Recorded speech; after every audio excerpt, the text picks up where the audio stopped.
Ndak ini artinya seasik itu gitu. Jadi garwane Nabi sing ngrasa rodok tuwa. Wah, aku ora tahu. Kok isa. Serilek itu dulu itu. Maksudnya orang Islam pertentangan itu. Maksudnya ini ya balik semua ini bedanya orang pesantren sama orang kampus. Kalau orang kampus mau cerita agama itu rahmatan lil alamin, tapi nyontokno rileke ora iso. Agama itu rilek, tapi nyontokno rileke ora iso. Mergo ora pati ngaji.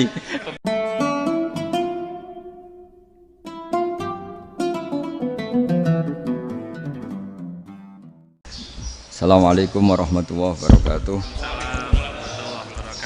Bismillahirrahmanirrahim. Rabbi shrah li sadri wa yassir li amri wahlul 'uqdatam min lisani. Allahumma shalli wa sallim ala sayyidina Maulana Muhammadin wa ala alihi wa sahbihi ajmain. Amma ba'du. Ini yang saya hormati pertama, pengatur saya ini Profesor Dr. Haji Maskuri. Yang cara ngomong enggak kayak profesor tapi kayak jurkam.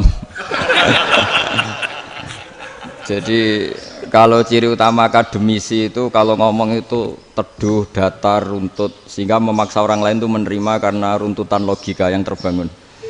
Ya, kalau ini ndak, pokoknya kasar gitu, pokoknya orang itu. Ini agak lazim, agak dalam dunia ilmu. Semua wakil rektor, semua yang hadir yang saya hormati, saya seperti yang dikatakan moderator, Pak Sinten. Bapak Anwar, bahwa memang saya tidak boleh terikat sama yang di belakang ini karena ini kayak apa ya, ada satu madhab yang anak-anak Unisma semuanya harus tahu, teman-teman di Unisma menjelaskan itu tidak lebih baik. Jadi karena seakan-akan belum melakukan. Indonesia itu dulu kedatangan Islam itu tidak pernah dipertentangkan antara Islam dan negara, sehingga diskusi itu sudah salah karena para wali itu tidak pernah mempertentangkan Islam dan keindonesiaan atau kebinekaan. Satu, bahwa para wali itu misinya dakwah, di mana-mana dakwah itu pasti ketemu yang berbeda, mulai beda agama, beda pilihan madhab, beda tradisi, beda kultur. Jadi itu tidak perlu dipertentangkan, tapi malah itu jadi lahan dakwah. Sehingga kita ini kalau diminta diskusi hubungan negara dan agama malah bingung, memangnya kenapa? Itu seperti dulu zaman P4, saya punya kawan di Jogja, teman saya nulis tafsir Profesor Zaini, itu pernah zaman Pak Erto disuruh sosialisasi P4 di Papua. Apa hubungan Pancasila dan UUD 45? Itu orang Papua jawab, hubungannya baik-baik saja Pak. Jadi yang unik itu ketika disuruh baca Pancasila, 1 Pancasila, 2 ketuhanan yang Maha Esa. Akhirnya 6 kan? Kenapa Pancasila jadi 6? Yang unik itu ketika ditanya, ini saya melihat langsung di TV 7 itu, Indonesiaku itu.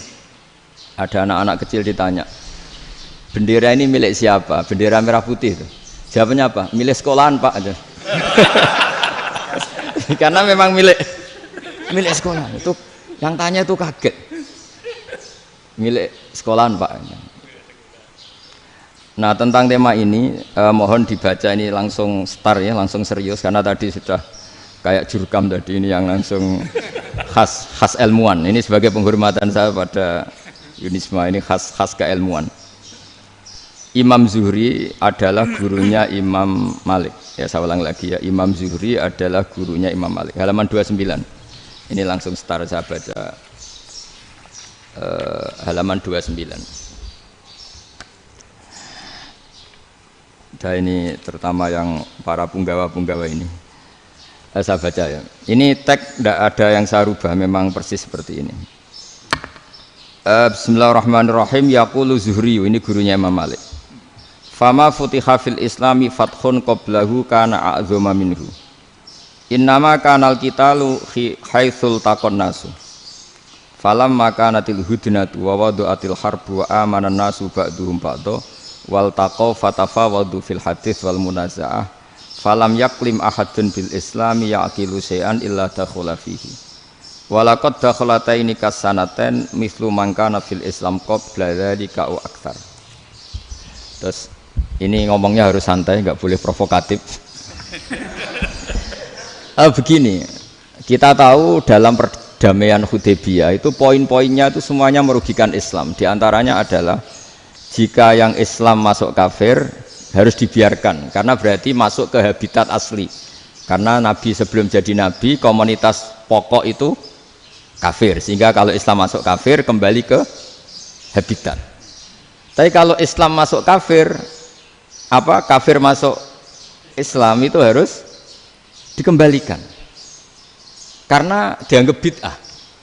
Maka kalau kamu dituduh bid'ah itu tenang saja dulu, Nabi itu ya dituduh ji'ta bidinin muhdas, kamu datang dengan agama yang baru. Cuma agak diteruskan wa kullu muhdatsatin bid'ah wa kullu bid'atin dalalah. Jadi orang-orang kafir dulu kalau ngomentari Nabi ya ji'ta bidinin muhdas, kamu datang dengan agama yang baru. Nabi nurut. Semua perjanjian yang merugikan Islam itu Nabi nurut. Tapi Nabi hanya minta satu hal, jangan ada perang 10 tahun. Dan orang boleh seminar, boleh diskusi tentang Islam.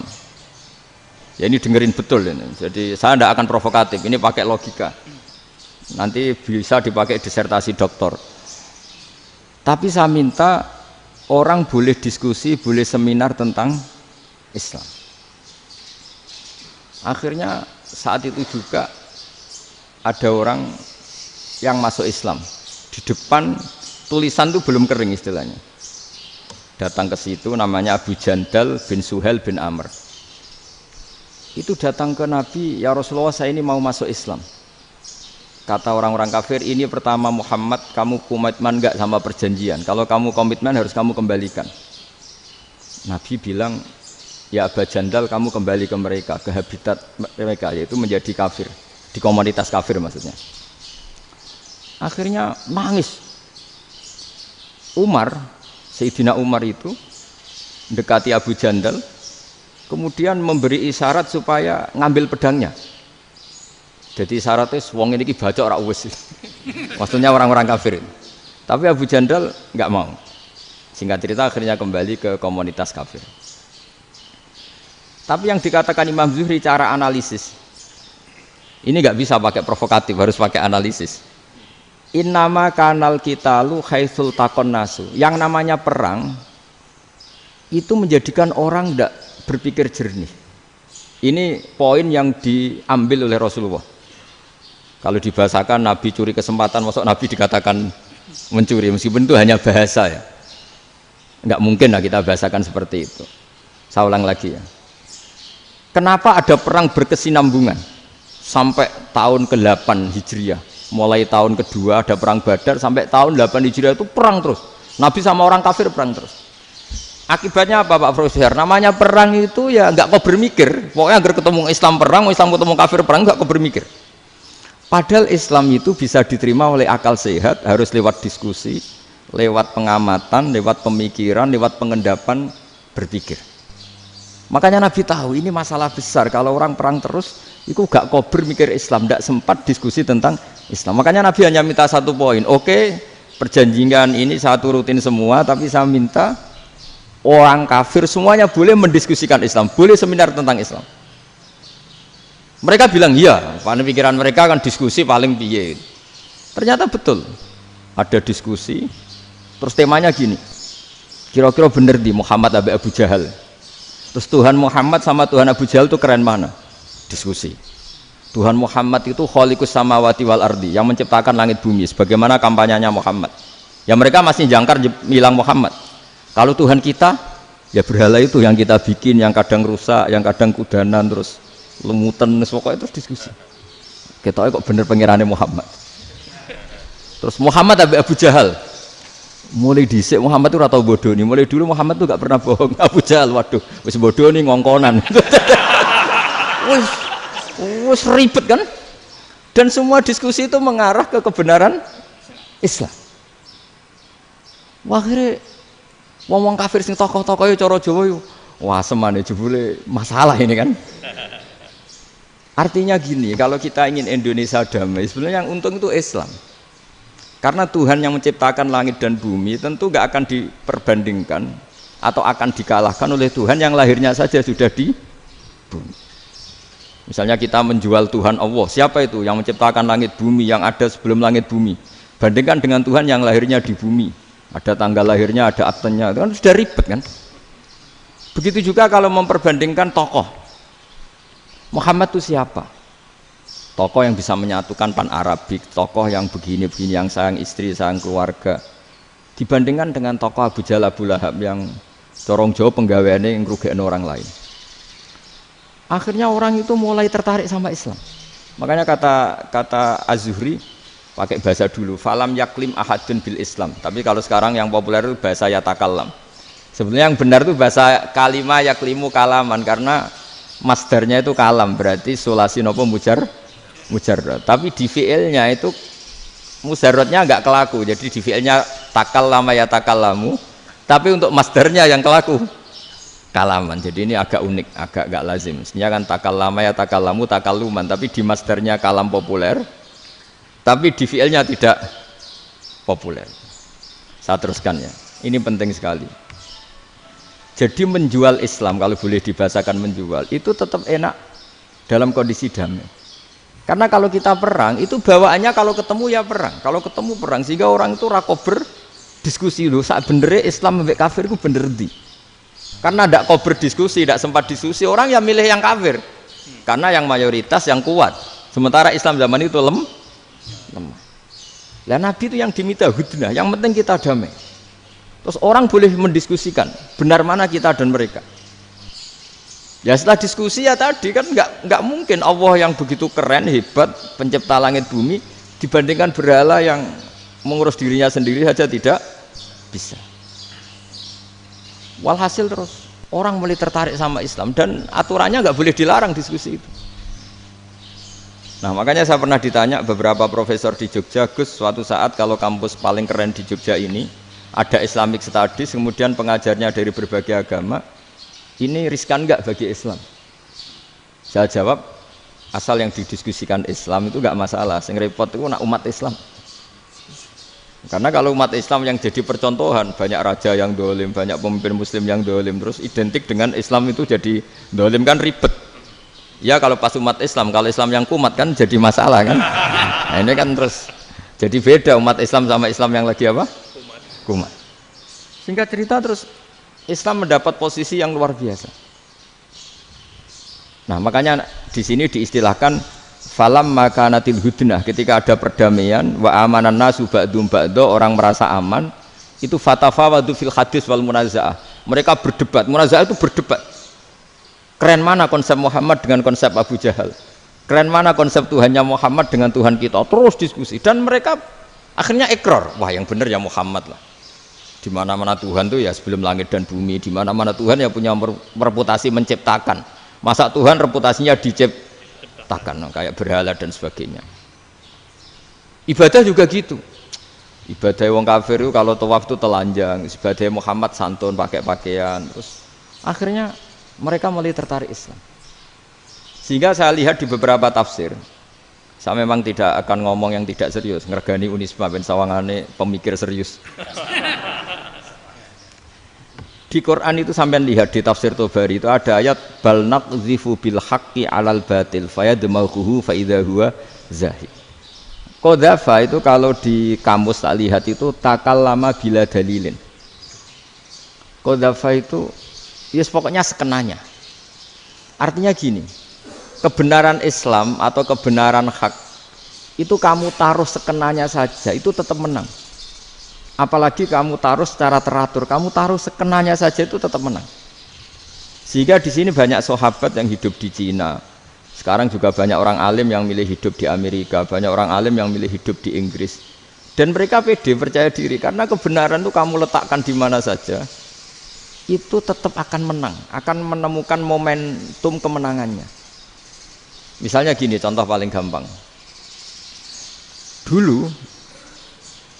Dulu para peneliti, saya ulang lagi, dulu para peneliti itu ya datang kemana-mana, termasuk Ibnu Battuta, termasuk Ibnu Khaldun, ya semua peneliti itu suka neliti. Setelah diteliti, Quran itu satu-satunya kitab suci yang membicarakan sains, misalnya tentang falak, tentang astronomi, tentang asal-usul kejadian manusia, kejadian makhluk. juga bicara tentang geografi, geologis, semuanya. Sementara kitab lain hanya cerita tentang mawaid wal hikam wal ibar. Jadi diteliti kayak apa, pada akhirnya hak ini yang menang. Bal naqdhifu bil haqqi 'alal batil fayadmahu fa idza huwa zahid. Saya berkali-kali cerita, ada ulama yang ahli matematika. Ketika ditanya kenapa kamu suka ngajar matematika, sampai muridnya itu ragu, ini guruku mlebu swarga ta ora, penggaweane mulang matematika. Tapi para muridnya bermimpi bahwa Imam Amudi itu disuruh ngajar para malaikat. Dan itu pede betul dia. Kata Allah, ini ulama saya yang iman kepada saya setingkat iman kamu. Jadi malaikat itu tidak mungkin Gusti kita menyaksikan langsung engkau, sementara ini di bumi nggak menyaksikan jenengan. Kenapa bisa sepede dan seyakin itu? Akhirnya Imam Amudi disuruh ngajarin matematika. Jadi Anda kalau profesor itu nanti harus sempat ngajari malaikat, itu baru benar-benar profesor. Jadi nanti di akhirat ngajari siapa? Malaikat. Jadi ada seminar yang melibatkan banyak malaikat, narasumbernya itu seorang profesor. Itu ketika kenapa engkau begitu yakin kalau Allah itu Tuhan dan Allah itu Al-Wahidus Shomad. Terus Imam Amudi mulai nulis angka gak beraturan. 2, 3, 4, 5 sampai 1 miliar, 1 triliun, semuanya enggak beraturan. Kata beliau, nisbatus naini wasalasa ila ma la nihayatalaha iku nisbatul far'i ilal asli. Mbok angka sebanyak apapun, 2 dibanding 1 ya far'ul wahid, 3 dibanding 1 ya far'ul wahid. Semua angka yang enggak terhingga pun dibanding 1 semuanya far'ul wahid. Semua angka sebanyak apapun itu cabang dari angka 1. Fakullu hadil awalim far'un minal wahidis shomad, yaitu Allah Subhanahu wa ta'ala. Wakil malaikat tepuk tangan, iya juga. Jadi begitu juga ada ulama itu ahli gambar. Saya dulu ngaji sama Mbah Mun Al-Husunul Hamidiyah, itu kitabnya itu banyak gambarnya. Dan gale gambar yang ngawur betul, mangga ahli gambar. Saya Apple, sempurna lele. Semua gambar bangunan, gambar sapi, pokoknya gambar. Ternyata dia menemukan Tuhan itu dari gambar. Gambar serapi ini atau seruwet ini sama. Gambar rapi sama ruwet itu sama kalau dalam pandangan tauhid. Dimulai minan nuqtah al-wahidah. Kowe cek gambar sing rapi sing indah, cek gambarmu elek, dimulai dari 1 titik. Dan titik ini nuqtatil wujud, yaitu Allah Subhanahu wa ta'ala. Jadi nak cara ahli tauhid gak penting gambare api, menang lomba atau ora penting. Butuhe hadis surah ini gambar baik yang rapi maupun ndak adalah min nuqtah dari 1 titik. Alam raya sebanyak ini mbok gambar mbok ora, cek mulai Mars sampai Jupiter kabeh semua bentuknya yang banyak ini semuanya min nuqtatil wujud, yaitu dari titik wujud, ini kok Allah Subhanahu wa ta'ala. Di sini hebatnya ulama-ulama, mbok dia pengajar matematika, mbok pengajar gambar, semuanya dipakai perangkat untuk tauhid. Ya, itu kan juga bagian dari Islam damai, Islam yang sangat tidak perlu perang untuk orang dipaksa Islam, nggak perlu provokatif kayak tadi pidatonya rektor jenengan tadi. Jadi ciri utama ilmuwan tuh kalau ngomong datar tapi logikanya nggak terbantahkan, itu ciri khas ilmuwan. Kalau ciri khas politikus kalau ngomong itu keras, provokatif lah kira-kira gitu. Tapi isinya biasa. Nah saya berharap nanti semua profesor doktor itu datar tapi isinya ya kualitasnya bagus ini. Mentes. Jadi makanya terus kata ulama, kenapa diistilahkan balnat zifu bil haqqi? Kenapa pakai qadzafa sementara qadzafa maknane takallama bila dalil? Maksudnya bila dalil di sini itu min ghairi ikhtiyajin ila dalilin. Kebenaran itu memang enggak butuh dalil. Apa kita perlu dalilnya apa? Buktinya apa? Kalau 3 itu cabang dari 1. Wong gendeng yakin yang takok gitu pas orang gendeng. Wong 3 cabang dari 1 kok ditanyakan buktinya apa? Itu min awalil bidah. Pertama orang pasti tahu kalau 3 itu far'ul wahid. 1 juta juga far'ul wahid. 1 miliar juga far'ul. Gambar yang sebanyak apapun ya dimulai dari 1 titik. Cek gambar benar maupun yang tidak. Akhirnya apa? Ulama dulu itu sebegitu rileks nerangkan tauhid.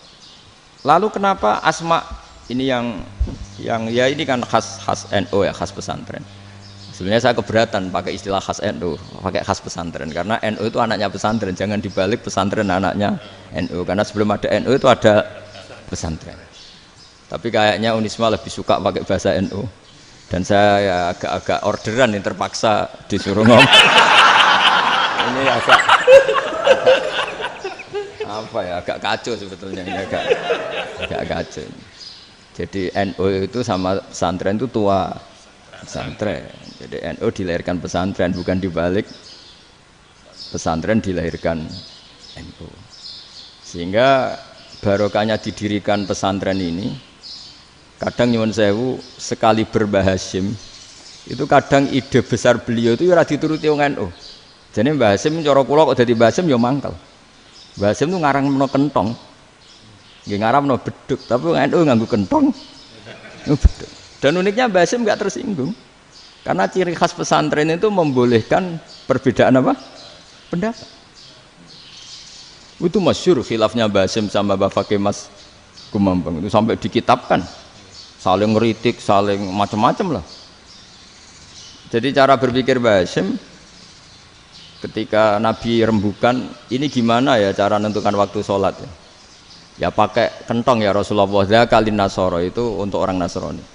Ya pakai buk itu trompet, dzakalil yahud itu untuk orang Yahudi.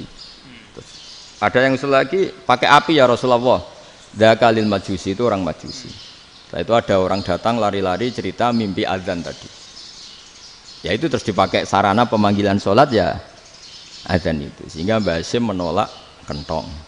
Karena mantas sababi qaumin fahuwa minni. Beliau keras sekali sampai bilang haram. Beliau judulnya ya haram, Al-Jasus Antakhrimin Nakus. Setelah naskah itu sampai ke Mbah Fakih Mas Kumambang di Gresik situ, di daerah Dukun situ.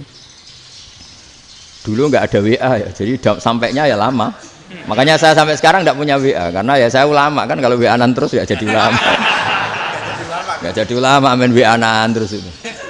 Lah itu termasuk rektor nggak kau bermikir itu mesti kebanyakan WA. Karena kan otaknya didikte oleh sesuatu yang masuk, sesuatu yang dilihat itu kan pasti mendikte kita. Beda kalau yang enggak WA-an kan mikir apa kita yang menentukan. Kalau WA-an kan kita ditentukan. Mau mikir anaknya butuh apa gara-gara WA informasi Jakarta mikir Jakarta. Padahal secara kewajiban ngapain kamu orang Malang mikir Jakarta? Gara-gara WA mikir Jakarta belum selesai ada berita di Sulawesi, mikir Sulawesi. Habis itu mikir NTT. Makanya semua orang sekarang merasa tokoh nasional gara-gara informasi yang masuk itu nasional. Jadi Mas Yo RT yang mikir gimana Gus Indonesia kok. Ada RT loh. Sampai lupa kalau dia itu RT. Jadi semua orang sekarang merasa tokoh nasional. Dan itu gara-gara apa coba? Akhirnya semua orang juga punya ide tentang nasional. Harusnya negara itu gini-gini.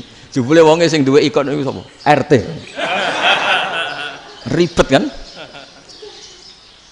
Saya teruskan, setelah naskah itu sampai ke Kiai Fakih Mas Kumambang, beliau itu marah besar.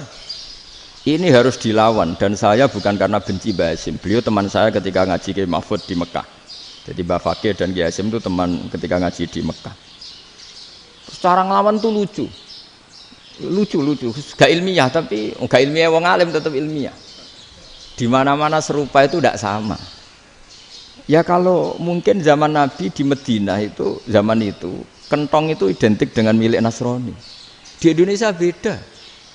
Pos kampling ya kentong, kebakaran ya kentong, wae sarapan orang di LP ya pakai kentong.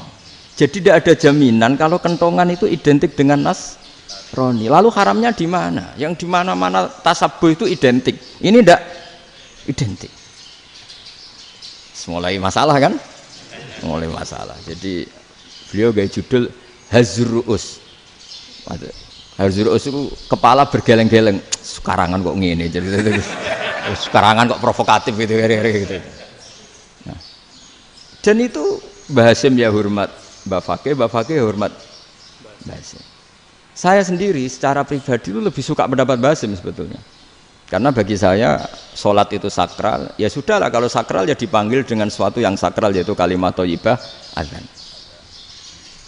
Tapi saya tidak akan bilang kalau kentongan itu haram.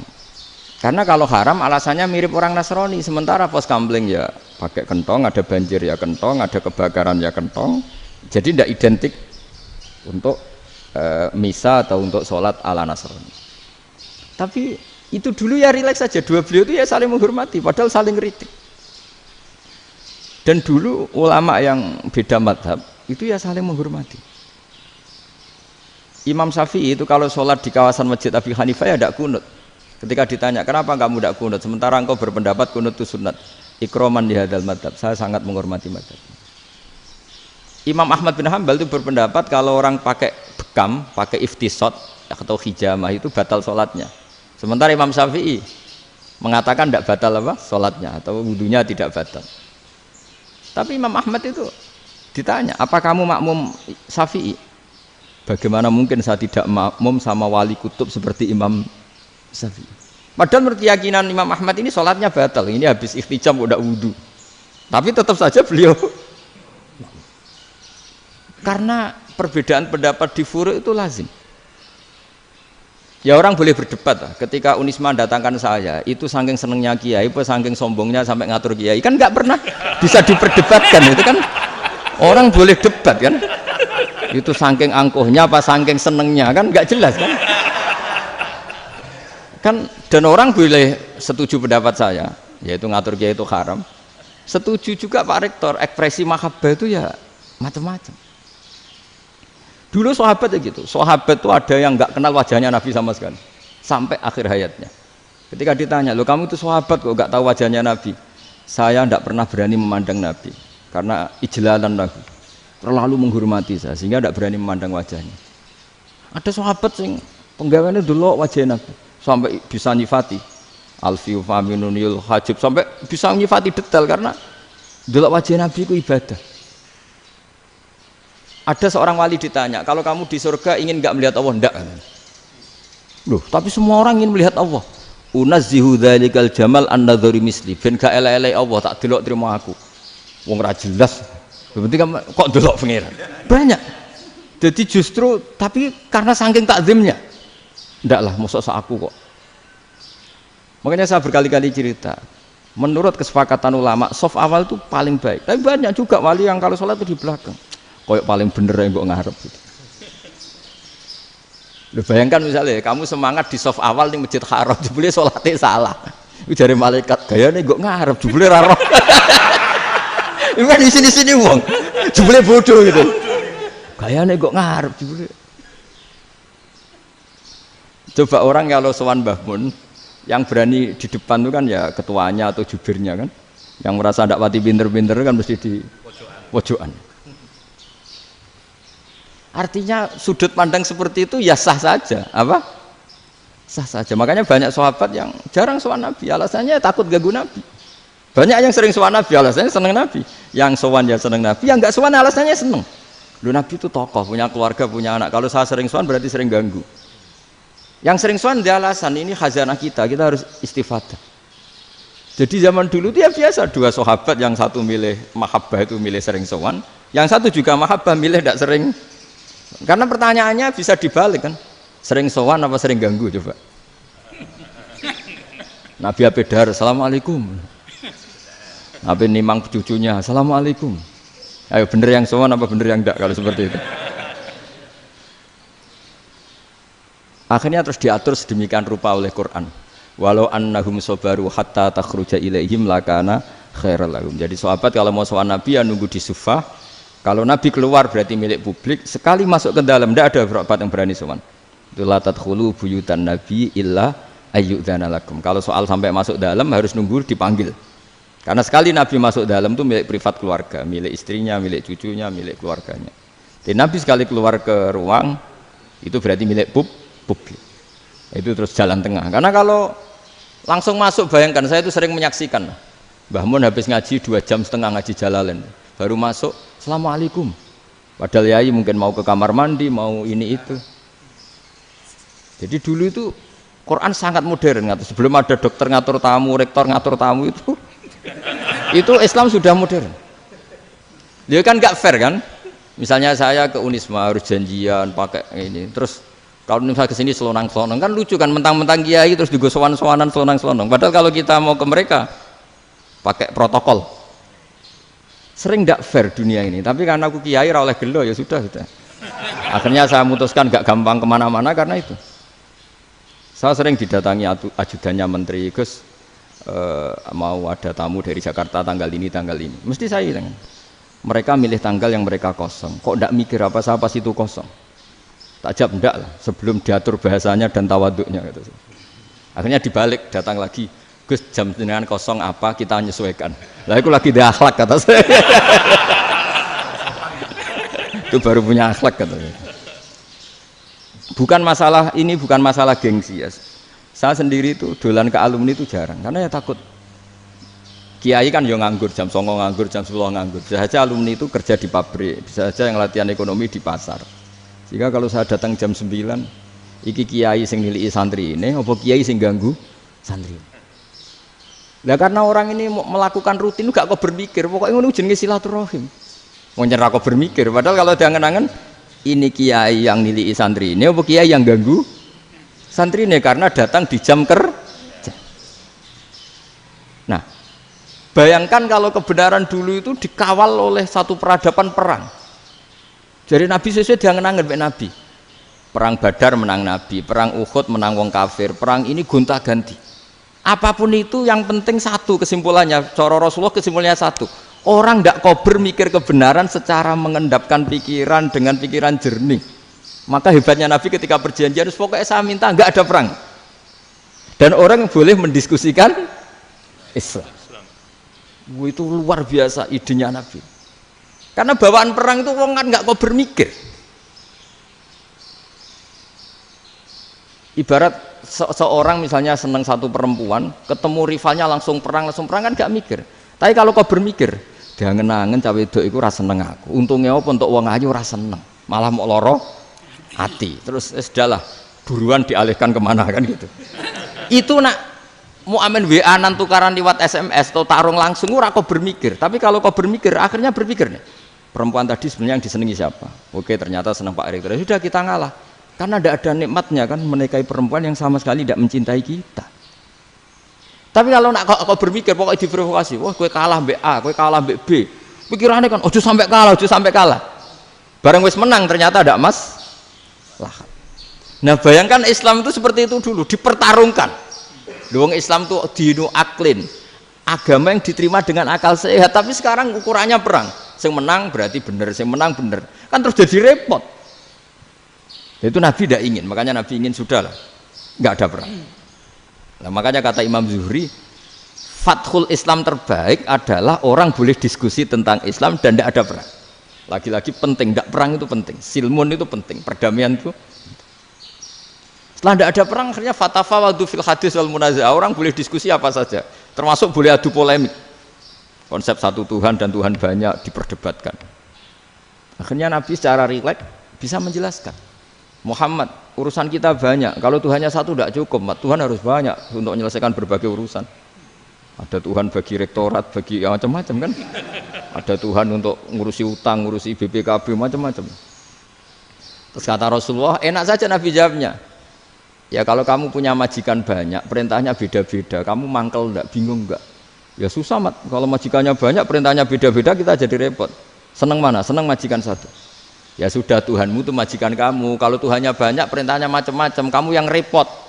Akhirnya sudah mat, Tuhannya satu aja. Nah, itu ya barokahnya diskusi tadi, barokahnya enggak perang.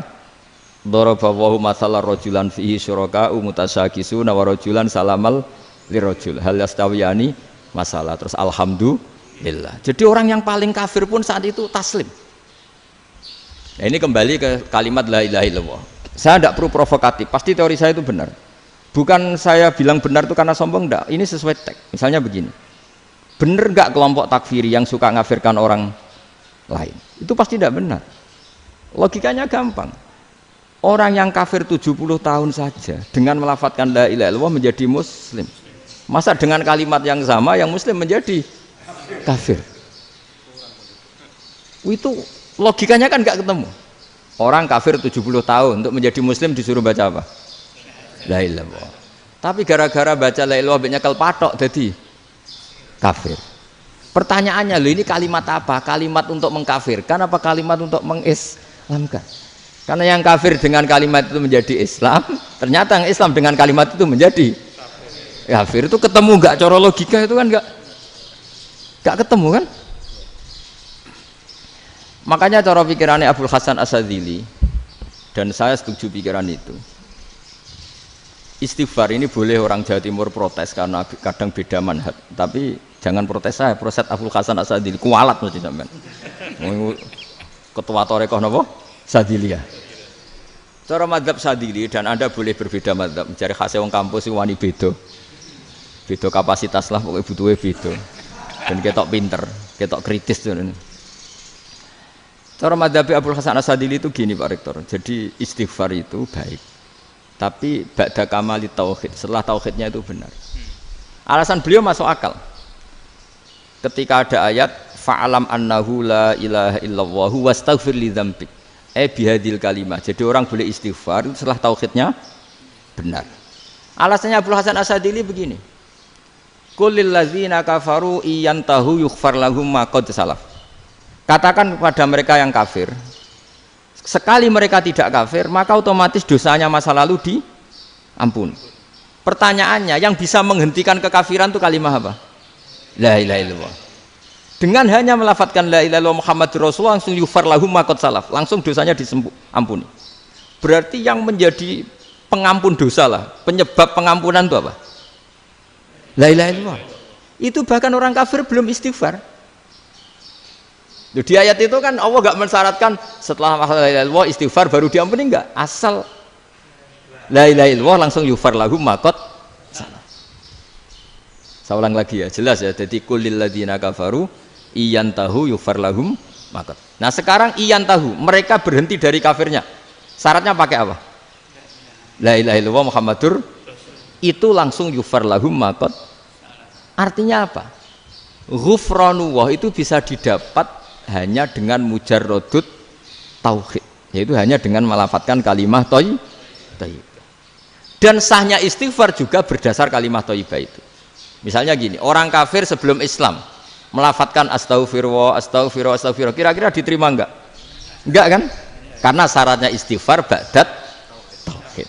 Nah, makanya dalam madzhab Sadzili istighfar itu setelah la ilaha illallah. Karena cara pandang ya seperti itu.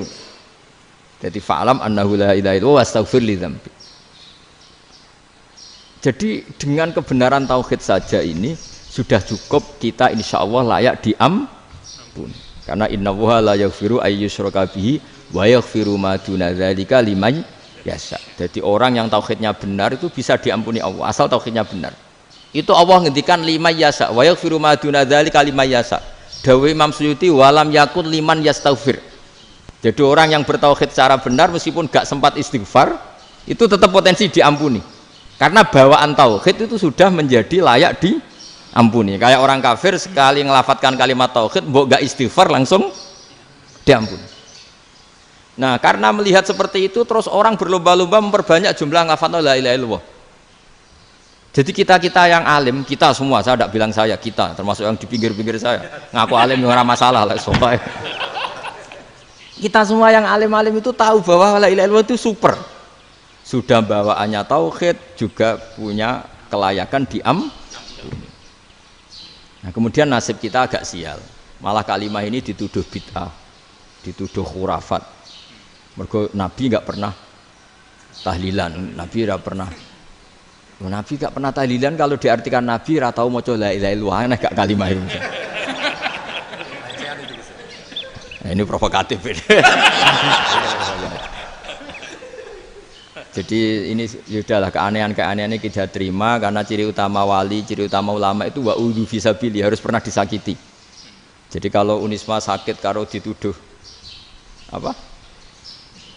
Dituduh bid'ah itu berarti belum calon ulama. Calon ulama itu wa'udhu fisabili, harus disakiti. Jadi kalau kamu disalahpahami itu ya harus santai. Provokatif tadi. Iya, termasuk provokatif tadi. Termasuk diatur tadi. Jadi kalau cara berpikir kan, karena mereka itu memang kalau kita turutin itu memenya itu terlalu, kadang menghujat kita itu. enak ya jadi KNU, ada orang mati datang, kiainya dapat makan, dapat rokok, terus pulang. Jadi apa? Terus kita kayak tersangka terus. Kita kan kayak tersangka terus. Tertuduh terus itu. Terus yang orang NU ya memenya juga nggak kalah ekstrimnya. Boleh ya ajaran orang nggak boleh ngasih kiai gitu. Berarti boleh dong ajaran kikir. Jadi memang kadang apa ya, cangkem elek lah bahasa kasarnya itu. Itu memang kadang lebih mengenakan kalau kita datang ke acara mayat kan dapat makan, dapat minum. Kalau yang sohibul bed rokok ya dapat rokok. Kalau kiainya dapat wajib, kadang 20.000, kadang 50.000. Terus memenya itu kok setega itu ya, ada orang meninggal kok malah kita makan-makan. Seakan-akan kan kultur ini biadab kan gitu. Tapi yang orang NU kebalikan bales. Oh ternyata nggak boleh ya mayat disodakoi, ternyata nggak boleh ya orang dermawan. Berarti Islam membolehkan medit ya gitu. Model ini kan. Tak angen-angen itu luwih mandi timbang takbir ya. Karena ini kan memicu emosi kan. Memicu apa? Emosi. Nah tapi saya kalau disuruh bela mana itu tidak ada yang saya bela. Ya seorang sudah lah kalau mau nganggur saja sudah itu. Ya tapi itu memang apa ya, itu khazanah Islam, ada yang kritik, ada yang enggak. Ya itu memang khazanah, ya biasa aja kalau saya biasa aja. Karena dulu ulama itu sudut pandangnya itu ya seperti itu. Ada yang ulama suka ibadah itu sholat, ada yang milih apa tidur. Sampai Imam Ghazali bilang suatu saat ibadah terbaik di zaman akhir itu tidur kan. Sholat saja kalah sama tidur kan. Tapi itu loh ya, yang wajib tetap loh, terus kamu gak sholat wajib. Begini beliau mencontohkan itu. Ada orang sholat tahajud terus obsesinya itu ingin hajatnya terkabulkan. Sementara yang tidur obsesinya nikmati rahmatnya Allah, boleh tidur, bisa tidur. Kata Imam Ghazali, timbang kita tahajud terus nuntut pangeran aduk turu katanya. Mergo engko diakibat terus setan memberi bisikan, "Lho nyatanya kamu tahajud ya gak terkabul." Berarti cerita bahwa Nabi ngendikan kalau doa tahajud mustajab enggak. Daripada ngono ki aduk turu ora tau ndonga misalnya. Timbang ngabri-abri Islam timbang ngelek-ngelekin apa? Islam. Jadi ulama itu mulai dulu itu sudah berpikir. Banyak orang menjadikan tahajud sholat malam itu media untuk hajatnya. Dan kalau nggak kesampaian ini mutung. Nyalahkan kiainya ijazah ramandi. Macam. Daripada ngono ora usah apa? Tahajud wis turu wae. Dan jenis kayak ini tuh banyak. Makanya ulama kayak saya itu saenake dhewe itu ya jarak. Saya sering didolani muhibbin terus bilang, "Gus saya doakan gini-gini saya mau nyalon bupati atau saya gini." Saya bilang, "Gak waduh orang ndonga, nek ra mandi darane ulama dongane ra mandi." Nak mandi kamu jadi bupati tetap nganggep karena beli. Sopo sing ra roh bupati saiki gak beli. Ribet kan? Ketika mereka jadi ngunsurkan doa kamu apa karena kemarin beli? Yang beli maksudnya, nggak beli nggak usah tersinggung. Jadi ribet ngadepin. Nggak artinya gini loh, doa itu jangan dipakai begitu loh. Kalau minta nasihat, tak nasihati jadi bupati yang baik, gubernur yang. Kalau minta doa itu resikonya. Akhirnya kiai kalau diminta doa ya doa, sebenarnya diisinya itu nggak doa kemenangan. Itu nggak selamat gitu. Karena ribet. Makanya Islam itu doa itu setelah iman. Aturan iman benar baru doa. Aturan iman benar termasuk Allah itu yaf'alu ma yasha, boleh melakukan yang dikehendaki. Allah enggak boleh terdikte oleh doa kita, enggak boleh. Ya saya ulang lagi ya, mazhab Hasan Asyadzili ini khas kita. Jadi la ilaha illallah itu didahulukan sebelum istighfar. Tapi kebalikannya mazhab Imam Sanusi itu dibalik. La ilaha illallah itu kalimat yang sakral. Karena yang sakral dibutuhkan muqaddimah, yaitu yang melafadzkan harus yang sudah bersih, yang sudah steril baru melafadzkan la ilaha illallah. Maka dalam mazhab Sanusiyah istighfar dulu baru la ilaha illallah.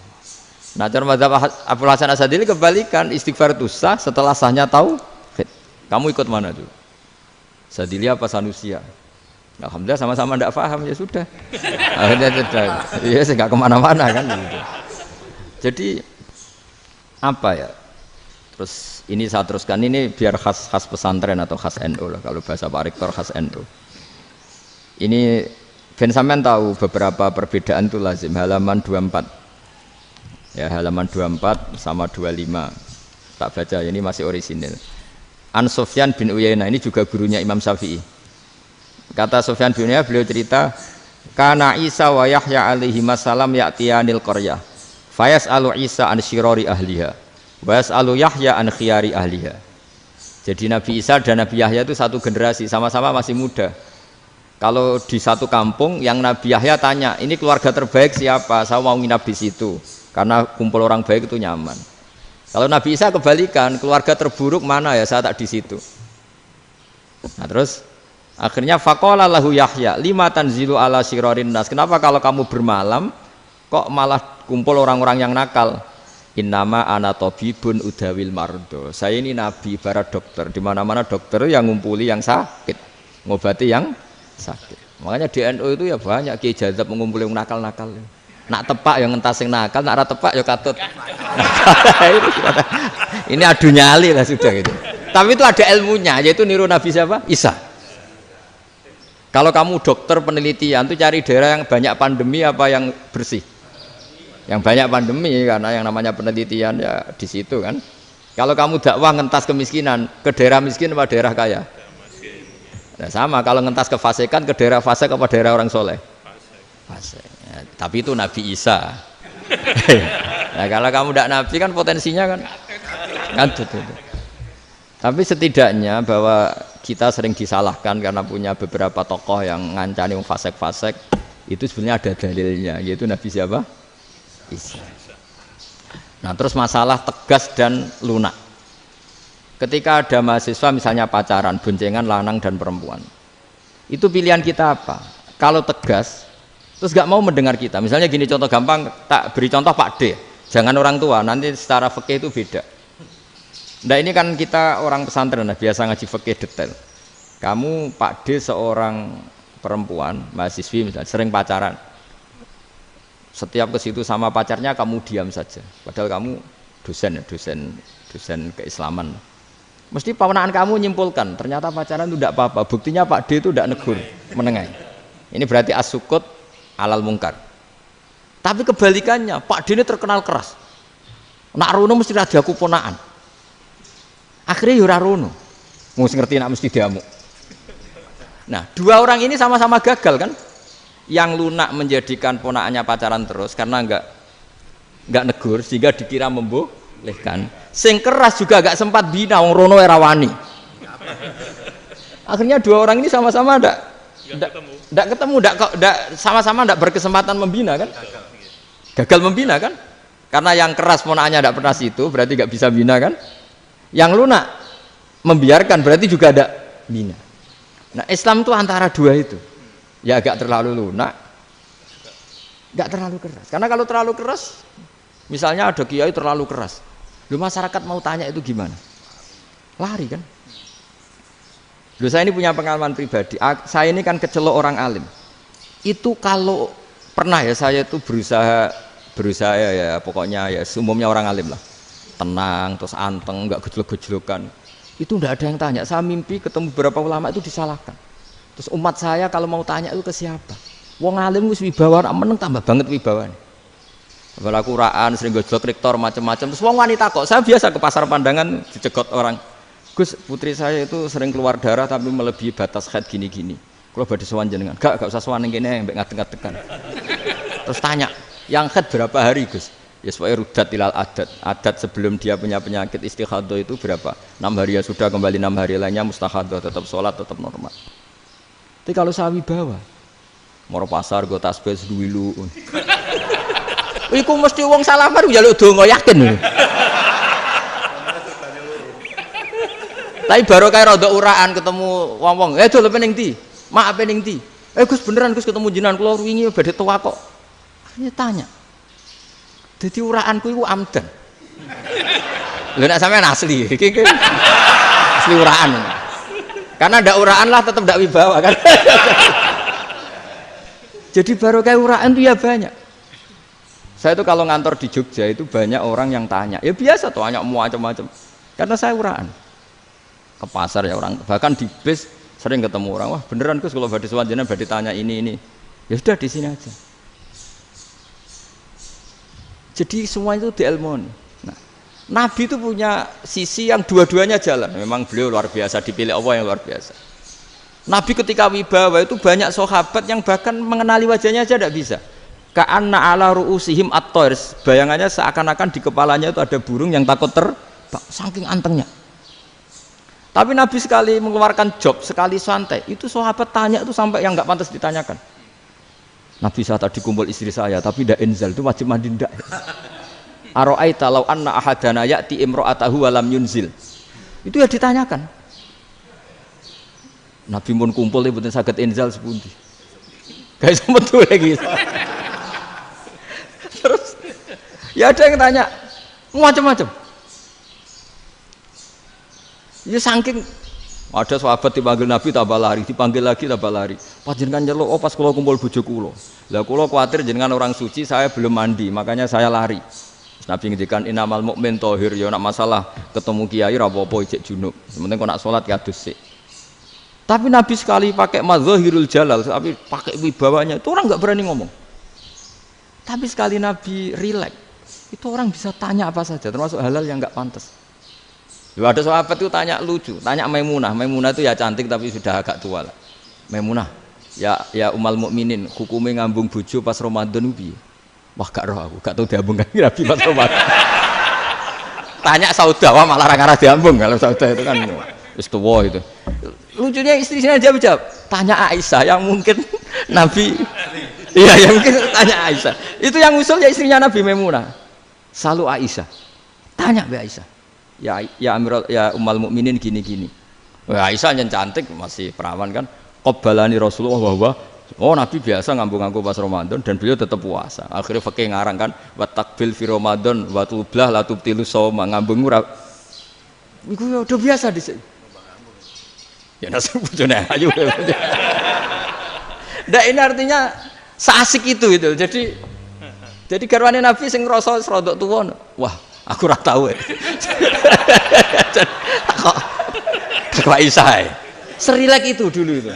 Maksudnya orang Islam pertentangan itu. Maksudnya ini ya balik semua ini bedanya orang pesantren sama orang kampus. Kalau orang kampus mau cerita agama itu rahmatan lil alamin, tapi nyontokno rileke ora iso. Agama itu rilek, tapi nyontok no rilek ora iso. Mergo ya rapati ngaji. Contohnya ora iso, dadi mau gawe kaidah kok Islam iku rahmatan. Jadi Nabi itu lah, Allah juga gitu. Allah itu kalau sudah memperlihatkan madzahirul jalal, itu mbok malaikat Jibril rawani. Ketika Allah dengan madzahirul jalal. Tapi kalau Allah dengan madzahirul jamal, madzahirul apa? Jamal. Iku ya gojol-gojol kan sampai makhluke gojol. Ya buli-bulian cara sakniki. Ya sampean delok ning hadis syafaat itu, akhiru man dakhalal jannah atau akhiru man kharaja minan nar, itu di beberapa judul. Ada seorang rojul yang ahli neraka ya, dintas mbek pangeran terus ditudono swarga. Gusti, swarga, ngiler tok ora wong wayu, roh wis ngiler tok. Ngerjaluk Gusti mosok roh tok ora oleh mlebu. Jarimu asal mlebu metu kon neraka ora jaluk-jaluk meneh. Sumpah lho ya, gak jaluk apa-apa meneh. Mboten Gusti. Sekali saya keluar dari neraka ndak akan minta apa-apa lagi. Wis. Wallahi, wallahi. La as'alu ghairah. Mesti ghairah khoslah, ghairah tilkal khoslah. Ya niku selain keluar dari neraka saya ndak akan minta lagi. Didono swarga wong do kelon seruwibet kan. Sing bojone elek kan dendam dadi ning swarga iku. Swarga iku wis macam-macam.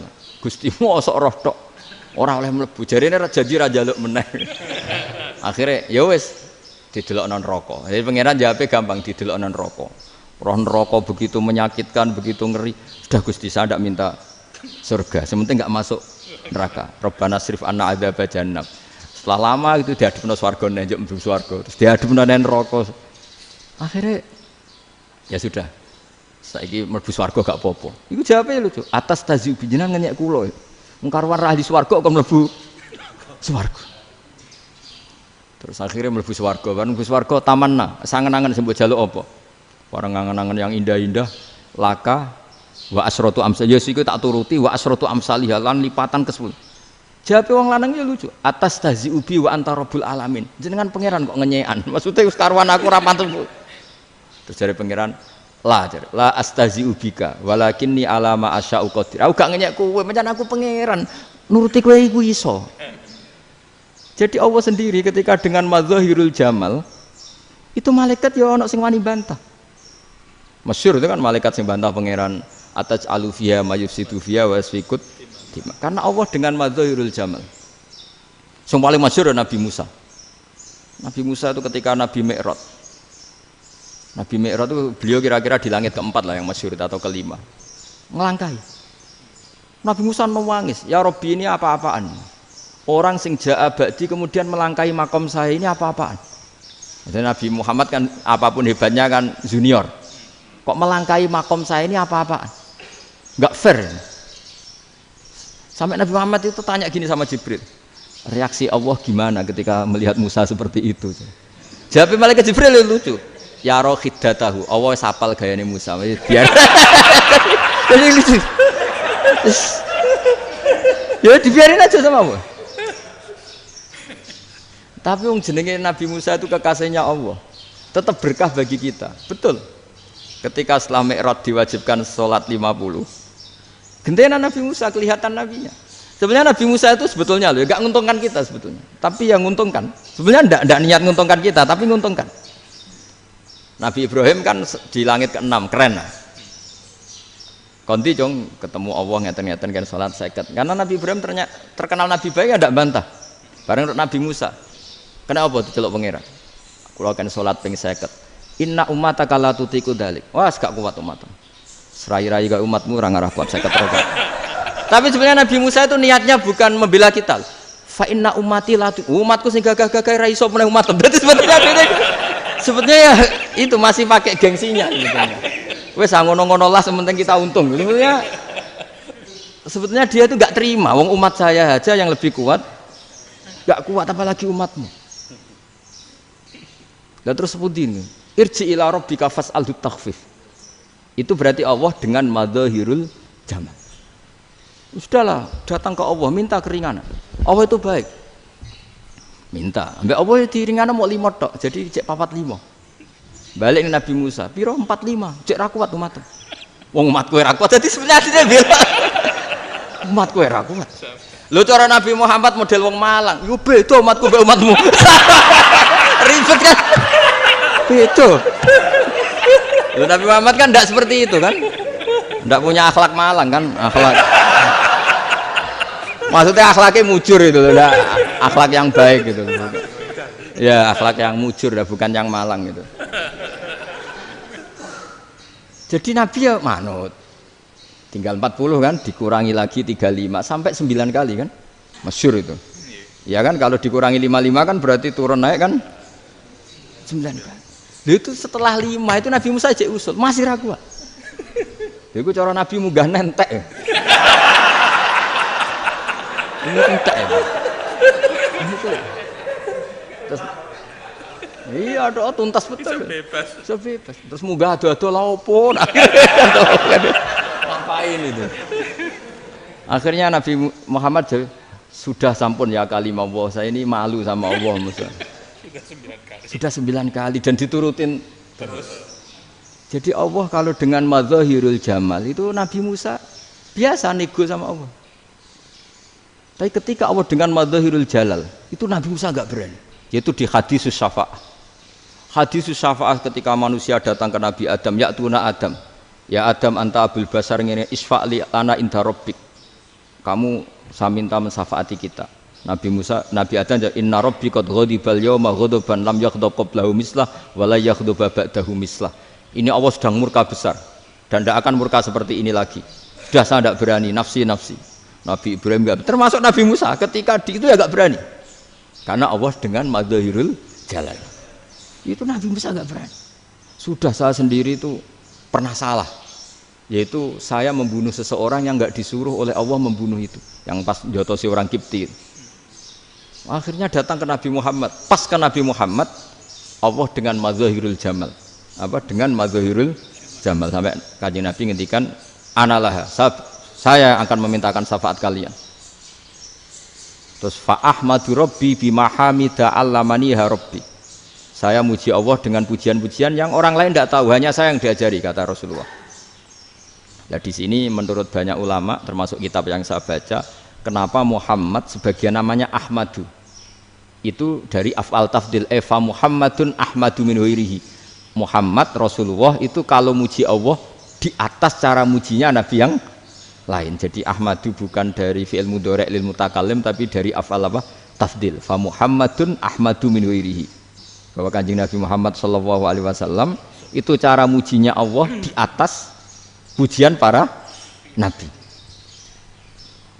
Makanya di sini Sayyid Ali Zainal Abidin kalau muji hamdal hamidin wa fauqa hamdil hamidin. Jadi pujian saya ini di atas rata-rata cara mereka apa? Memuji. Yaitu sirinya apa? Nabi itu tahu bahwa akhirat itu tidak bisa batasi Allah. Kamu tidak bisa nyemprit Allah. Allah, ini akhirat loh, amal sudah tidak manfaat, ingat itu. Tidak bisa seperti itu. Allah itu nggak bisa tunduk sama konstitusi yang bernama akhirat. Artinya Allah meskipun di akhirat tetap duwe hak yaf'alu ma yasa atau yaf'alu ma yurid. Nggak bisa kamu terus, wah ini akhirat, amal ra iso dikirim wong mati, amal ra iso dikirim. Ya pangeran kok mbok atur. Kalau kita yang mengirimkan tidak bisa, tapi kalau Allah tetap bisa. Makanya ada kiai mengatakan kodok qadar ora iso dirubah, itu kamu. Makanya ada seorang kiai ditanya, kodok qadar ora iso dirubah, sekali dicatat selesai. Jari kiai tadi, tapi nak Allah iso. Dalile apa? Yang huwa ma yasha wa yusbit. Nak Allah ya iso, sing ra iso kan kita. Nah, Nabi itu tahu betul meskipun akhirat itu Allah masih bisa dinego, saking baiknya. Akhirnya Nabi sujud, masyhur itu terus, ya Muhammad irfa' ra'sak wasal tu ta wasatu safa. Semat sirahmu angkat, kujo apa tak turuti. Semenjak itu Nabi minta apa? Syafaat. Artinya apa? Ketika Nabi lain berpikir bahwa akhirat ini membatasi amal, karena sudah Nabi tahu betul kalau Allah tetap Allah, yang nggak terbatas kekuasaannya, nggak terbatas rahmatnya juga saat di akhir. Makanya disebut fa Muhammadun Ahmadu min ghairihi. Makanya wa mubasyiran bi rasuli ya'ti mim ba'di ismuhu Ahmad. Jadi makanya terus banyak GNU sing macam-macam lah. Sing ono sing potongane wedi terus hati-hati. Niku berarti makome Madhahirul Jalal. Ono sing amen guyon nek makome Madhahirul Jamal. Ono sing ra jelas ngene iki, sing ra jelas. Nak guyu buanter kok nangis kok buanter. Jebule urusan utang. Lah ini sudah yang udah. Jadi makanya yang rileks saja. Sebenarnya agama ini santai, rileks, karena agama ini harus bifarohin wasururin. Enggak boleh agama ini dibawa dengan kekerasan, dengan antisosial. Karena agama ini harus kul bifadillah birahmati fa bidzalika falyafrah, harus senang, harus rileks. Makanya saya jadi kiai itu senang takutnya gini. Sekali saya tidak senang jadi presiden buruk. Ternyata jadi wong alim ora enak, itu contohnya. Sampean merengut terus uripe susah, nanti orang tidak berani jadi orang alim. Makanya saya buktikan bahwa saya lebih bahagia di bang rektor. Nanti orang ingin jadi rektor semua, nggak ingin jadi orang alim. Saya pernah ketemu sekian rektor di Jogja, tanya, Gus, kenapa jenengan bela-belain pesantren sampai segitu? Kan keren kampus NU, sekarang ada Unisma, ada NU Jogja, ada NU Jepara gini. Terus tak bilangin gini, sampai rektornya itu istighfar. Kan? Saya bilangin gini, ini sekaligus tak kasih tahu ini rektor Unisma ini. Tak bilangin gini. Andai kan tidak ada kiai kayak saya itu Islam bisa tutup. Kok bisa Gus? Misalnya ada perempuan haid faqal adat. Itu kalau untuk tahu hukumnya haid daftar dulu ke Unisma. Daftar dulu kan? Setelah daftar nunggu pelajaran haid. Baru tahu haid setelah 3 tahun dari masalahnya. Gitu. Tapi baru kayak kiai ketemu saya di jalan, Gus anak kula nu haid ngeten-ngeten mboten normal hukumnya piye? Oh hukumnya ngene dibalekno ning adat. Ora usah registrasi, ora usah daftar. Jadi ya harus ada istighfarnya lah. Unisma juga harus istighfar, semuanya harus istighfar. Karena ada sisi yang nggak mewakili kebutuhan Islam. Tapi saya sebagai kiai juga istighfar. Karena fakta hukum mengatakan yang boleh jadi KUA yang jabat, yang boleh kemenak yang punya gelar. Dan ini yang mengawal Islam secara undang-undang karena mereka yang bikin. Nah, karena kiai tidak punya gelar, tidak bisa jabat di situ. Saya juga istighfar. Jadi tidak sampai entok yang istighfar. Karena yang kebutuhan ini terwakili yang punya gelar. Tapi yang punya gelar juga harus istighfar tadi. Mosok kepen roh hukum khet ngenteni kuliah sik. Ngentek itu aja nanti nunggu guru yang pas mata pelajaran itu. Terus kapan dekne salate wong jawabannya belum ketemu. Tapi baru kayak saya kan ketemu di jalan tanya. Terus saya sering ketemu. Gus, saya ini bapak angkat. Mau nikahkan putri saya, itu gimana itu? Kalau cerita wali sebenarnya anak saya sok. Kalau nggak cerita nggak sah karena saya bapak angkat. Itu banyak. Hanya tak akali ya sudah wali yang sebenarnya taukil pada hakim tanpa diketahui, tapi hakikatnya itu taukil hakim. Itu kan tidak gampang. Nah, tapi kalau tanyanya di kampus registrasi dulu, daftar dulu, baru tahun berapa ada pelajaran itu? Semester 5 baru tanya. Iya kan? Semester 5 ya? Iya. Oh, itu kan. Jadi jangan kira terus sistem Unisma itu yang terbaik di dunia, enggak juga kan? Enggak juga. Dan sistem-sistem yang lain maksudnya ada. Tapi sistem kiai lho, Mbah Mun juga sering pesen saya, kowe kudu seneng pegawai negeri. Piye-piye sing jaga agama pegawai negeri. Kemarin pas acara 7 harinya Gus Robah sama matur itu di depan para kiai. Setelah saya jadi kiai ya itu nyata. Islam di Papua, di NTT yang bawa siapa? Dokter negeri, ya kan? KUA negeri. Barokahnya mereka negeri dijamin negara kan? Barokahnya Muslim berkebutuhan Islam. Akhirnya bikin musola di situ, bikin masjid. Bahkan di Korea Utara itu ya ada masjid bawaan duta besar. Karena banyak duta besar Muslim berkebutuhan masjid. Yang bisa gini itu yang negeri apa yang swasta? Negeri lah. Di sini kiai tidak mewakili semua kebutuhan apa? Islam. Tapi kampus juga enggak, kampus Islam sekalipun tidak memenuhi semua kebutuhan Islam tadi. Masa orang tanya kan nunggu semester berapa tadi? Semester 5 masih daftar dulu. Nunggu pelajaran itu. Payahnya pas ketemu dosennya, wong saya tidak pernah ribet kan? Pas dosennya cowok gitu. Jadi sudahlah, makanya ini. Iya, makanya ini kan bentuk kearifan lah. Jenengan ngakui fungsi kiai kayak saya itu bentuk kearifan. Saya juga ngakui jenengan itu butuh kearifan. Saya sering didolani KUA itu. Itu rata-rata ya didikan kiai. Kompilasi hukum Islam itu banyak ya, janda cantik. Contohnya harus cantik, kalau jelek nggak mungkin terjadi kan. Ada janda cantik kebetulan suka kawin tapi takut zina. Saya ulang lagi, suka kawin tapi takut. Itu seringnya gitu Pak Rektor. Jadi dia kawin bosen, bilang ke KUA, Pak saya sekarang mau nikah sama ini. Loh, tapi kamu mau punya suami. Ya tapi kan nggak tercatat Pak. Itu KUA-nya rata-rata itu nggak berani. Meskipun nggak tercatat karena secara fikih meskipun nggak tercatat tetap dia seorang perempuan yang bersuami. Maka nggak boleh nikah sama orang lain. Jadi coba kalau nyun sewu KUA hanya ngikuti hukum formal, yang penting di catatannya nggak punya suami, ya dinikahkan saja kan. Tapi mereka enggak, karena didikan kiai nggak berani. Artinya gini, kalau hanya pro hukum catatan sipil, maka ini dinikahkan bisa karena nggak tercatat. Tapi secara hukum santri nggak bisa dong menikahkan perempuan sing dadi zaujin yang punya suami. Jadi ini barokahnya kerjasama yang baik. Jadi di masyarakat itu tertanam didikan kiai, nggak boleh nikahkan perempuan yang bersuami. Tapi di KUA ngikuti hukum formal. Dan di Indonesia itu KUA itu rata-rata konsultasinya ya sama kiai. Sehingga ya nggak berani akhirnya meskipun aku ya mlebu rokok mbak, gak iso. Dan itu banyak. Seorang lagi ya, makanya ini kan pesantren itu nggak boleh mati. Orang kiai-kiai kayak saya nggak jelas-jelas itu harus lebih jelas lagi. Karena ini yang on time, yang online, yang siapa saja bisa tanya. Saya itu SMS saya itu nggak punya HP WA. HP jadul itu SMS-nya tiap hari tak berapa, orang yang tanya dari Kalimantan, dari Aceh. Gus di kampung saya ada masjid 2 itu yang sama, ada yang dari orang perkotaan. Gus di perumahan baru ada masjid, yang Jumatan baru orang 12, sah enggak? Ya langsung saya jawab, sah. Dalilnya ini. Ya sudah, nah, tapi kata Imam Syafi'i gini harus orang 40, itu madzhab Syafi'i, dalam madzhab yang lain gini-gini. Itu kalau tanya rektor itu kan ribet, masuk ajudan dulu, asisten dulu, panjang.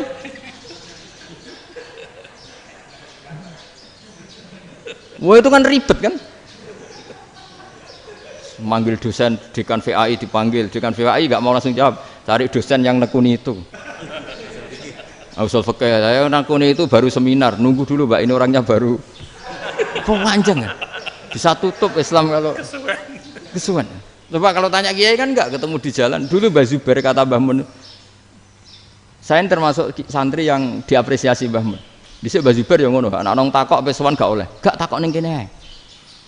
Jangan biasa ditanya orang ngadeg-adegan. Ya alhamdulillah ilmunya cukup, kalau gak cukup ya kok sik. Jadi sebetulnya orang sopan itu ya agak-agak ada yang ditutupi sebetulnya. Mboten prayogi teng dalan ngenjang mawon matur. Ya sebetulnya sebenarnya memang ilmunya agak cukup gitu. Tapi itu sebenarnya secara fikih itu haram, menunda itu haram. Yo haram tuh, coba bayangkan ya, kalau tanyanya sekarang, Gus saya ini sudah keluar darah 1 bulan penuh, padahal normalnya hanya 6 hari. Saya nanti sholat enggak? Kalau nginjang mawon dugi kula, berarti kan hari ini belum ada keputusan. Sholat apa enggak kan? Tapi karena modus tadi, boten prayogi nggih ngendikan ngoten teng dalan nginjang tengen kula. Itu kemungkinannya 2, sopan atau goblok, itu saja. Kayaknya kalau sopan enggak lah. Kayaknya enggak lah kata. Karena secara fikih itu jelas haram. Bagaimana mungkin sesuatu yang harus dipraktekkan nanti duhur dijawab besok, berarti duhur, asar sampai subuh belum ada jawaban, berarti enggak ada sholat kan? Ya, makanya dibutuhkan orang-orang alim yang kultural seperti ini, dan NU menghormati kultural. Tapi Mbah Mun juga sangat menghormati Islam formal, karena tadi produk-produk formal itu bisa dilembagakan oleh negara, dan itu kita ikut untung gitu. Makanya Mbah Mun itu kalau punya tamu KUA, punya tamu polisi sampai pejabat itu. Kenapa saya contohkan KUA? Supaya jangan kira seperti pendapat orang-orang hasud, wah mesti aja disolani presiden seneng, menteri seneng. Enggak juga, sebenarnya semua kiai itu mulai KUA sampai polisi, polsek, polres itu seneng semua. Karena sama-sama diajak mengawal bangsa ini, diajak mengayomi semua masyarakat. Tapi kadang-kadang masyarakat ngeritiknya, jenenge kiai disolani menteri ya seneng presiden. Padahal yang sowan kiai itu ya mulai KUA, Kapolsek, kepala desa, RT, Mudin. Itu Mudin kalau tanya ya lucu-lucu. Gus kalau nate nyembelih pitik kemanian, pitike gede man. Akhirnya wis ngerti nak kemanian langsung tak sebelah meneh. Terusane ku sah ta ora. Ribet. Ya tak jawab, lah pitike pas iku jek urip ta ora? Terus urip Gus. Wis sah cara madzhab Malik kerja urip. Karena itu ada perdebatan antara madzhab Malik dan madzhab Syafi'i. Nah, cara Imam Syafi'i itu agak ketat. Hewan yang punya kehidupan sudah mutharibah, misalnya ayam jago, contohnya harus jago, karena kalau ayam kecil diikhlaskan haram. Jadi yang cilik wae kan gitu.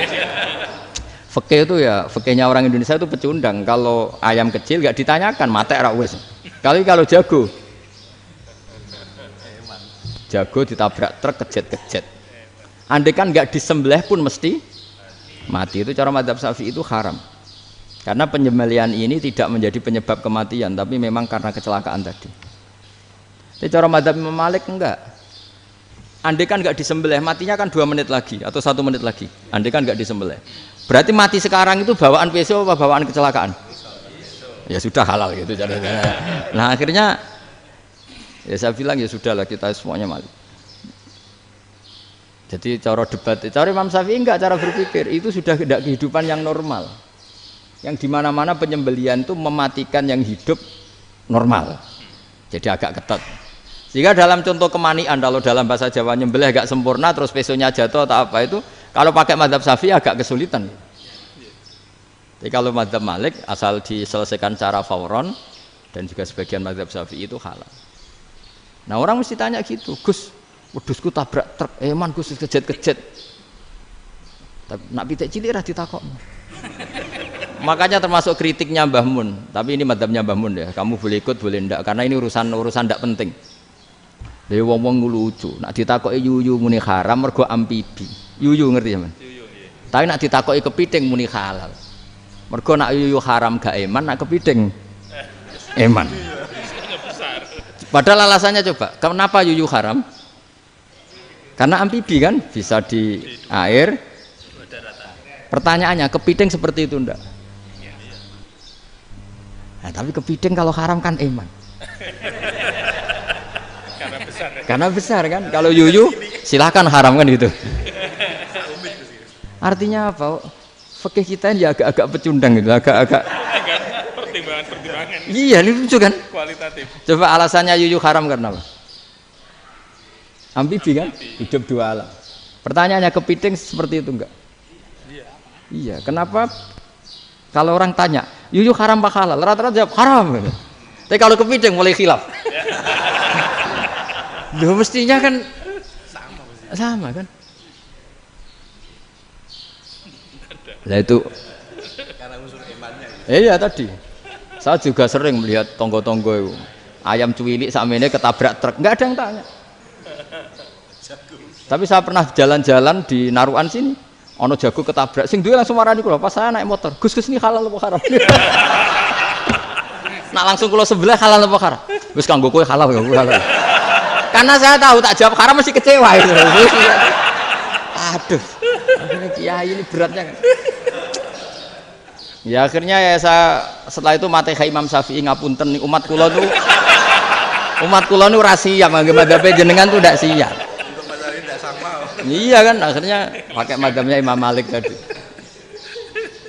Ya tak Fatihah Imam Syafi'i ini mboten niat nglawan jenengan. Tapi ngobati tiang eman. Mergo pitike besar itu. Jadi ini kan cerita ya itu makanya yang rileks saja lah bahwa Islam ini yang rileks, yang menyenangkan karena ya agama ini harus menyenangkan. Raditu billahi robba. Raditu itu senang banget, ridho itu puas. Enggak boleh beragama pertuntungan terus emosinan. Ya marem atau raditu itu marem jadi yang nyaman. Ya saya kira demikian. Assalamualaikum warahmatullahi wabarakatuh. Pelajari lah Pak. Pon Alhamdulillah. Satu aja yang di sini benar. Oh, satu aja. Nggih. Syarat. Nggih, damel syarat. Jadi mungkin ada satu pertanyaan aja. Satu saja. Bukan keluhan. Bukan keluhan. Ini mumpung Gus Bak pada Madhohirul Jamal nih. Iya, Madhohirul Jamal. Sebentar lagi sudah jalan. Sebentar lagi sudah Madhohirul Jalal. Jadi gak kena ditakoni. Monggo setunggal mawon. Ya, Pak. Niki ambil. Nggih. Ampun dawa-dawa terus Gus. Ya jagal-jagal ya. Assalamualaikum warahmatullahi wabarakatuh. Saya Fadil, alumni Unisma yang kuliahnya paling lama. Masih di jalanan. Gus, pertama saya muhibin jenengan ngikuti 3 tahun terakhir. Sepertinya ketika Mbah Hasyim Asy'ari hadir di tahun 1900-an sampai mendirikan itu kok suasananya sama seperti Gus Baha hadir di tengah-tengah situasi genting Indonesia ini. Saya kira yang memunculkan nama Gus Baha di banyak media online yang saya amati itu malah awalnya dari kelompok bukan kita gitu. Dan itu kami melihat bahwa apakah nanti 1926 dan 2026 satu abad NU, saya kok termasuk orang yang punya apa ya semacam harapan gitu Gus Baha bisa ya mungkin kalau beliau Mbah Hasyim Rois Akbar, sekarang Rois Am, nanti ada istilah baru lah tengah-tengah antara Rois Am dan Rois Akbar. Karena setiap satu abad harus ada mujadid dan kami berharap enggak kamu aja tak angkat. Itu yang pertama, artinya mohon maaf Gus. Yang kedua soal saya termasuk orang yang cukup iskal dengan peristiwa Nabi, kalau banyak disebutkan itu kisah Nabi Khidir yang atau Khodir yang dari 3 cerita itu hanya satu cerita yang saya masih agak bingung soal di situ anak kecil itu pakai kalimat, kalau di Al-Quran itu pakai kota lah, jadi pakai anak kecil itu dibunuh seperti itu. Jadi ada istilah yang apakah memang saat itu ada syariat yang membolehkan atau memang ada sesuatu yang secara dari Allah Subhanahu wa taala memang itu dibolehkan untuk Nabi Khidir. Jadi di antara semua cerita itu saya yang agak iskal yang itu. Kalau yang kisah soal membocorkan itu mungkin masih bisa masuk ya, tetapi apakah sudah ada ilmu psikologi yang sangat tinggi sehingga kalau ada anak-anak yang idiot itu atau apapun istilahnya yang sekarang itu boleh dilakukan tindakan begitu itu. Nah ini saya lebih provokatif dari Pak Rektor biasanya. Nggak, artinya mohon maaf karena pemahaman saya ada dua pendekatan ilmu yang masuk, satu seperti Nabi Musa, yang satunya seperti Nabi Khidir. Mudah-mudahan ada sedikit penjelasan. Siap Gus, terima kasih. Dan yang terakhir mudah-mudahan karena Indonesia situasi terakhir saya kira kita ketahui lagi pandemi seperti ini Gus, jadi saya juga ingin pendapat Gus Baha, apakah ini situasi pandemi corona itu Allah sedang madhohirul jamal atau madhohirul jalal? Terima kasih. Assalamualaikum warahmatullahi wabarakatuh. Assalamualaikum warahmatullahi wabarakatuh. Monggo langsung mawon Gus. Ini provokatif ini kayak. Loh di situ aja kamu tanya kok terus mirip. Siapa Fadil ya? Dari peternakan ya? Peternakan. Tapi mau ngomong tafsir itu. Nah, mulai kacau peternakan ngomong tafsir ini mulai kan. Nah, ini ada yang hafal Quran ngaco, paling enggak setengah hafal. Enggak yang dari Unisma. Enggak begini, ayat itu kan ditutup wa ma fa'altuhu an amri, ya saya maknani wa ma fa'altu lan orang nglakoni ingsun hu ing kabeh sing kasebut an amri mergo kepinginanku ingsun. Jadi saya melakukan itu semua bukan karep saya sendiri. Jadi Khadir sendiri itu kamu untung enggak nekuni tafsir. Kalau nekuni tafsir yang kamu soal bukan Nabi Khidir, karena Nabi Khidir itu hanya satu orang. Yang kamu soal harusnya Israel. Itu ndak rektor, ndak kiai besar, ndak siapa saja dihabisin itu. Kenapa Israel ndak kamu tegur? Gimana hukumnya qatlul mukmin? Kenapa Israel ndak kamu masukkan ayat wa may yaqtul mu'minam muta'ammidan fajazauhu jahannamu khalidan fi. Ingat ya Israel. Iya kan? Nah, Israel melakukan pembunuhan itu, kadang yang dipateni nyuwun sewu orang soleh betul. Tapi wae kabundut ya. Itu Israel juga tidak atas pilihannya, tapi karena perintah. Nah, Khadir itu bukan nabi syariat, kira-kira mirip kayak Israel. Karena beliau bukan nabi syariat. Jadi ini agak aneh, ini kan orang nekuni tafsir kayak saya sampai berjilid-jilid kitab. Saya kemarin mata saya agak sakit karena saya nangis itu sudah 2 hari. Bukan mikir sampean tapi mikir ilmu ini harus ada yang mempertahankan. Karena apa ya, nekuni ilmu itu kan ribet. Kalau yang nekuni ilmu terus dosen terus rektor itu ya agak ada fasilitasnya. Kalau nekuni ilmu kiai itu nak roh keramat kan taqabbalallahu minna minkum taqabbal ya karim. Iya, tapi saya alhamdulillah keramat jadi ya tetap hidup itu terus. Saya ulang lagi ya. Harusnya Mas Fadil itu kalau nekuni itu yang disoal tuh Nabi Khidir. Nabi siapa? Apa malaikat siapa? Israel. Karena itu korbannya lebih banyak. Pertanyaannya, Israel kena enggak oleh aturan ayat wa may yaqtul mu'minam muta'ammidan fajazaahu? Kan enggak. Karena semua itu wa ma fa'altuhu an amri. Saya lakukan ini. Mungkin ngaji kamu enggak khatam sih mau delok fakotalah itu. Itu Nabi Khidir pasti tersinggung, nggak baca belakangnya itu. Ya karena jurusan peternakan itu. Atau salah gurunya yang ngajar. Daripada nyalakan satu orang mendingan 2 ya. Jadi kalau ngaji itu khatam, sehingga ngerti ayat itu kan ditutup wa ma fa'altuhu an amri. Nah menurut Ibnu Hajar al Asqalani yang nyarai Bukhari, Dan ketika itu cerita tafsir ayat itu, wa hadza dalilun ala anna Musa afdhali minal Khadir. Justru ayat-ayat itu menunjukkan Musa itu lebih utama ketimbang Nabi Khidir. Karena Nabi Khidir monoton melakukan apa saja yang diperintahkan Allah, sementara Musa tetap dengan gugatan syariatnya. Beliau gak terima ada orang main membunuh. Aqtal tanafsan zakiyatan bi ghairi nafas. Laqad ji'ta syai'an nukra. Nah, sur'atu Musa ila nahyil munkar itu menunjukkan beliau Nabi ulil azmi. Jadi Nabi Musa langsung sikap, wah ini tidak benar kamu. Padahal sudah ada perjanjian, kamu tidak boleh bantah. Tapi Nabi Musa lebih ngeboti syariat, lebih memihak syariat, nahi mungkar itu wajib.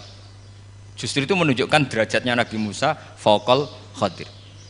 Makanya Nabi Musa tetap gugat, nggak bisa dong, ini nafsan zakiyatan kok kamu bunuh. Maka itu jadi ilmu. Nabi Khidir pada akhirnya nyuwun sewu ya tidak bisa jawab. Makanya beliau menutup wa ma fa'altuhu an amri. Sebenarnya saya sendiri itu ya tidak punya alasan. Jadi kalau Israel kamu tanya, ini gimana ini wong melarat mulai cilik, meh sugih mbok pateni. Mbok yo baro ben sempat sugih gitu. Ini kuliah paling lama urung sempat urip penak. Nah itu kan mbok yo mateni wong kira-kira nek wis sempat mapan sempat. Lu andai kan Israel pakai aturan syariat kan mateni orang kan jadi kira-kira lah. Jadi itu tidak ada hubungannya tadi dengan ilmu yang kamu katakan urusan psikologi anak itu tetap semuanya haram dibunuh, nggak boleh. Ya jadi tetap makanya ini pentingnya ngaji khatam itu tadi. Jadi pada akhirnya Nabi Khidir itu ada punya alasan hanya ngendikan wa ma fa'altuhu an amri. Pada akhirnya yang paling pokok yaitu semua ini saya lakukan saya sendiri itu tidak tahu karena perintah. Jadi untung kamu gak nyoal Nabi Israel. Kalau nyoal diinjem ribet kan. Ini orang tadi pas seminar Gus Bak ngeritik saya. Wah. Jadi itu pinter kamu. Yang kamu soal Nabi Khidir. Jadi enggak itu. Ya kalau nyoal Israel resiko tinggi itu, resiko tinggi. Tapi yang jelas gitu ya. Makanya tradisi pesantren seperti ini harus terus karena yang punya tradisi khatam. Saya tuh kalau ngaji kitab tidak khatam tuh tersiksa karena tadi kadang-kadang yang depan-depan tuh tidak jawabannya di belakang kan tadi wa ma fa'altuhu an amri dzalika ta'wilu ma lam tasti alaihi sabra. Jadi ya sudah kira-kira seperti itu. Wajar kamu tidak sabar, wajar kamu tidak itu memang saya sendiri sebenarnya enggak paham itu. Jadi cara basa Jawa niku wajar saya usah kira paham. Jadi aku dhewe ku ya ora paham. Wong aku ya mau nglakoni gitu. Jadi sebetulnya sama-sama ada itu kan. Ini wa ma fa'altuhu an amri. Dah ya? Ya.